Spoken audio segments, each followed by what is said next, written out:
suis partie, alors que je suis originaire de pas très loin, je suis originaire de Béziers.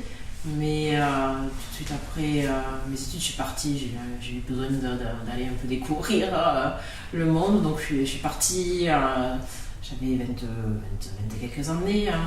Et j'ai intégré des ONG, c'était un peu ce que je voulais faire de toute façon, parce qu'il me fallait partir, ok, il me fallait un but aussi quand même. Donc j'ai intégré des ONG, ça n'a pas été facile au début, je dois dire, de pouvoir intégrer une ONG, mais après de fil en aiguille, des stages, des machins, des trucs, du volontariat, du bénévolat surtout, et puis de fil en aiguille, j'ai réussi à atteindre mon objectif, qui était de bosser en humanitaire. Et je suis partie pendant 17 ans, à peu près 16-17 ans, donc divers pays, et là je suis rentrée, ça fait 2 ans. Ça fait déjà 2 ans. Je suis jamais partie avec l'idée de couper les ponts avec la France, ou parce que la France ne me plaisait pas, ou parce que c'était pas un rejet par rapport à la France. C'était vraiment pour aller découvrir de nouvelles choses en fait. C'était pouvoir moi me remplir de choses que la France pouvait à elle seule pas m'apporter. Donc c'était aller me nourrir, plutôt me nourrir de nouvelles choses que la France pouvait pas me donner. Mais c'était pas la France, je rejette le système, je rejette ce qu'elle représente, c'était pas du tout ça. Donc ça, j'ai toujours gardé le lien, je suis toujours revenue en vacances, passer du temps, c'était tout aussi important finalement pour moi de garder le lien avec la France que c'était important de me couper aussi de la France. C'était vraiment ces deux côtés. Donc sur 17 ans, oui, je suis quand même revenue.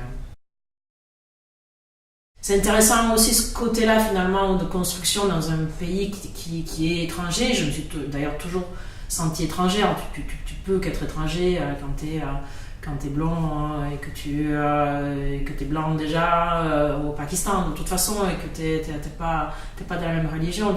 Tu peux être qu'étranger dans le regard des autres, j'entends. Mais c'est d'autant plus intéressant de se construire une identité, mais dans un pays qui reste et qui restera étranger. Mais malgré tout, ça ne m'a pas empêché d'y construire quelque chose, et sur du long terme. Voilà, qui n'a pas été qu'éphémère. Je suis pas juste passée comme ça. 11 ans, c'était quand même, comme je disais, une tranche de vie quand même. Non, c'est pas évident. Moi, je suis pas complètement encore inscrite dans quelque chose, dans de la durée, quoi.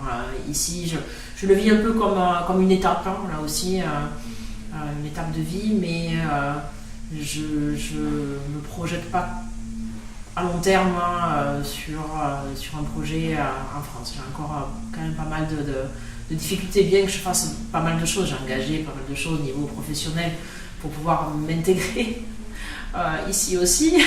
Et son propre pays. C'est ça, parce que c'est vraiment ça aussi finalement. Après autant de temps à l'étranger, alors bon, ça fait déjà 2 ans, donc je viens pas à peine de rentrer, mais je me rends compte que ça a été vécu quand même comme ça à tous les niveaux, que ce soit social, familial, professionnel, n'en parlons pas, mais c'est vrai que quand on rentre d'autant de temps à passer à l'étranger, dans tous les cas pour les personnes qui sont ici, disons que c'est plus à nous, le système local veut que c'est plus à nous adapter au système qu'à eux, ici, à s'adapter à notre format à nous.